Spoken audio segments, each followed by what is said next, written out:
Last Saturday, the Pinellas chapter of the Progressive Democrats of America held a rally urging the passing of the Voting Rights Act, on the steps of City Hall in downtown St. Petersburg, Florida. People from around the county, from all walks of life, attended the rally. Here are some excerpts from the rally. In this role as a council person, someone that is here to represent you. And I'm asking you to hold us accountable, as we will when we make those phone calls to Rubio and Scott, letting him know, why is it's called freedom to vote? What is it that we're really asking for?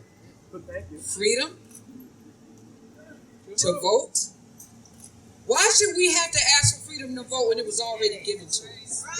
Why do we have to keep asking over and over and over? Why are we continuously challenged to make a difference? It comes out of fear of the few.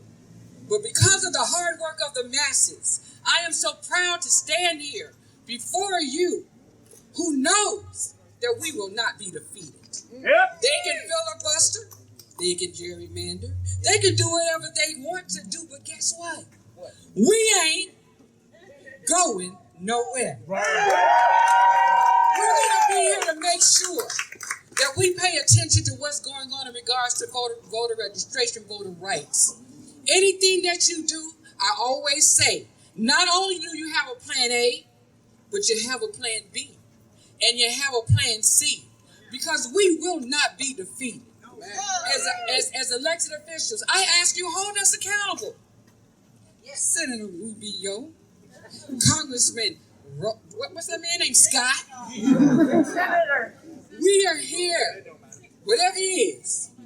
That just lets you know how important it is right now. That we need to make sure that we're just not having rallies. And I'm honored that we are joining many rallies across the nation to say we're not going anywhere. We understand that so many of us have had to fight for so many different things. Women who we choose to love. African Americans counting beans in a jar. Just to make a difference. Just to be treated as humans. We all pay the price. And last I checked, I pay taxes. Last I checked, I'm held accountable for everything and everybody else. So why is it when we say good trouble, when we're trying to do what's right, we're described as making trouble? Why can't we just demand what is rightfully ours? Why can't it just be something that we as Americans have the opportunity to use our voices, which is our vote? And if they think that they're going to threaten our vote, we'll get louder. If they think they're going to silence our mission, we'll keep moving forward. If they think that we are going to disappear, just like today, we are going to continue to show up. So you have your card. We're going to use them. And as an elected official here locally, we are also obligated to use them. We are also obligated to make a difference. Make sure you hold us accountable. Make sure you stay in contact with us, because it starts from the bottom up. Thank you. I was saying earlier, trying to follow Councilwoman is like trying to follow my dad. So I'm going to be a lot shorter because there's no following that, because now I'm pumped up. So listen, the great part about this, and it's been said already, is this is the foundation of our democracy. And when I was thinking about what I wanted to say, I was thinking about really the hypocrisy of it all. Because here's the deal. All these corporations that we've talked about over the last few minutes, you know how they vote? Their shareholders, they vote by mail. That proxy, it comes in the mail. Okay? And so to not let us have the baseline of what this country has built, access to voting, is complete hypocrisy. And that hypocrisy, as we point that out, that will move the needle. And I'm excited to be up here with friends and all of you, because this is what it's about. It's about making the case and getting it out in front of people, because that's how we're going to change the view on all of this. Listen, I know for sure, Richie and I know the power of a vote. In my primary, I won by 3 votes. 3 votes, right? Yeah. And it was votes that came in at 11 o'clock at night, and because they had been mailed in, absentee ballots, and my opponent thought she won, even posted it, because she didn't wait for the whole count. And 3 votes, right? And I'm sure Richie's going to talk about it too. Okay? And so we have to continue to make sure that, and it's said on the campaign all the time, the equity of this country, the baseline of it is the access to vote. We should be widening it, not restricting it. Okay? Period. End of story. So I'm happy to be here with you. I'm happy to get to work on January 6th. It's crazy that it's January 6th, so I try not to say that very often. But let's go to work. Thank you so much. Thank you. Can everybody hear me? Yes, ma'am. Okay, if I sound very spirited, it's because I am very, very much for all of this. Hey. So from Charlie Crist to my fellow defenders of democracy, the right to equal and equitable access to the ballot box is the bedrock of a strong and resilient democracy. It is our greatest check against tyranny and corruption, and the only way to ensure the people have the loudest voice in a room filled with corporations, special interests, and those that are intent on sabotaging our electoral system. With the threat against our democracy as strong as it has ever been, I am grateful there are people like you willing to stand up and defend it. It is in response to these threats that I support the Freedom to Vote Act, legislation that would safeguard both the right to vote and the integrity of future elections. This bill will undo discriminatory legislation passed in state houses across the country and would bar partisan officials from superseding the will of the voters in federal elections.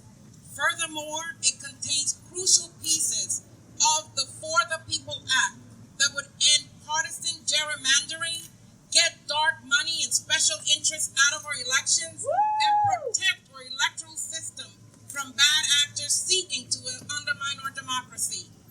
The area of moral universe is long, but it bends towards justice.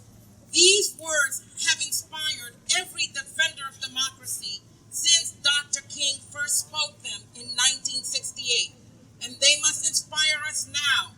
With the effort of people like you, all coming together from every corner of our country, we can stop the voter suppression of our past and present from threatening our future. Thank you, and God bless you. Sincerely, Charlie Crist, United States Congressman, Florida 13.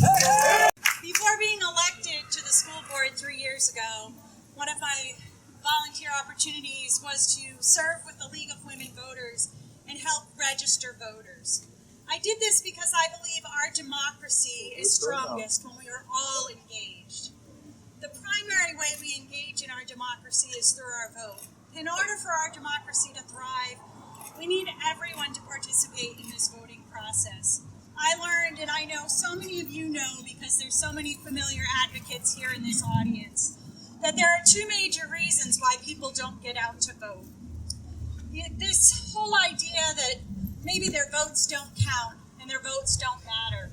This idea that our elections are rigged, this myth that our elections are fixed with some sort of fraud, makes us all believe that our vote just may not matter to us. It creates apathy and disengagement. Apathy gets fewer of us involved and ready to go. All those obstacles that, quite frankly, just get in the way. If I work in the hours the polls are open, how do I vote?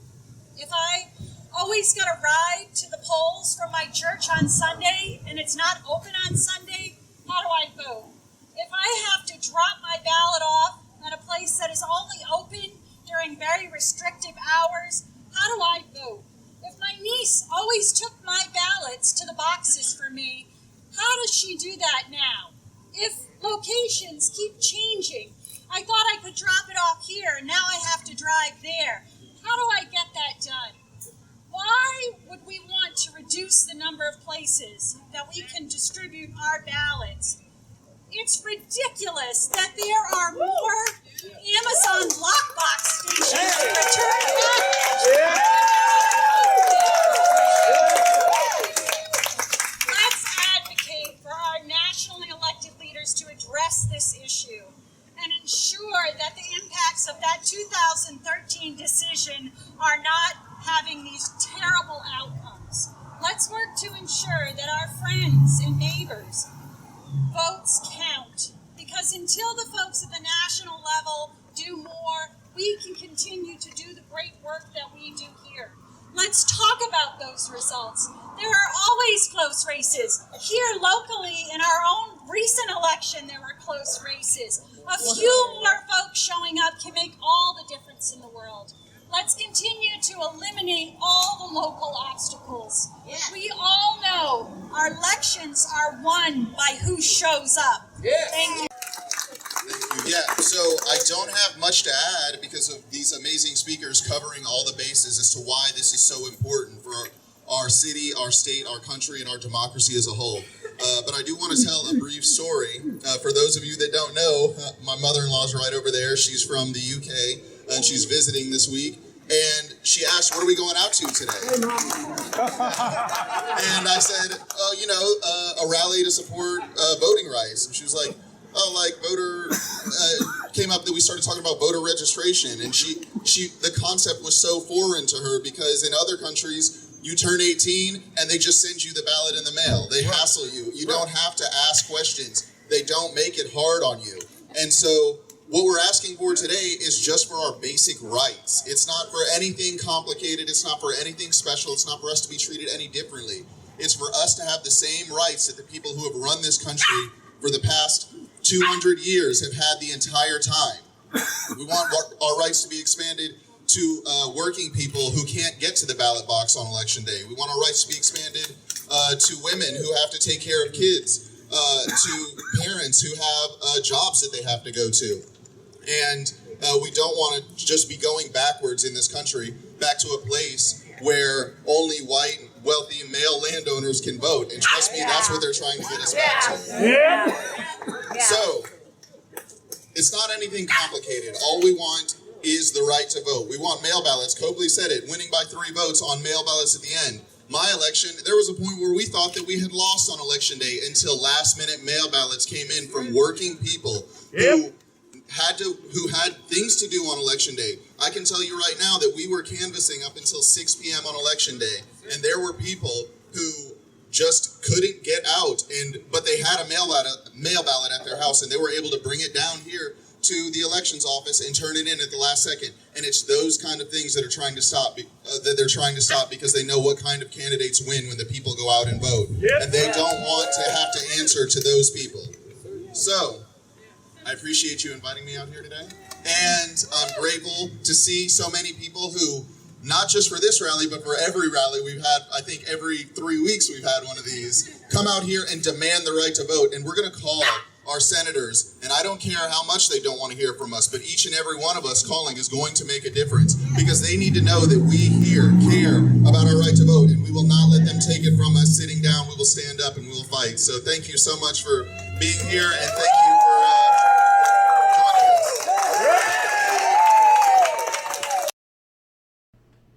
This film was produced by Glenn Ryan, who is solely responsible for its content in conjunction with Tampa Bay Video Citizen.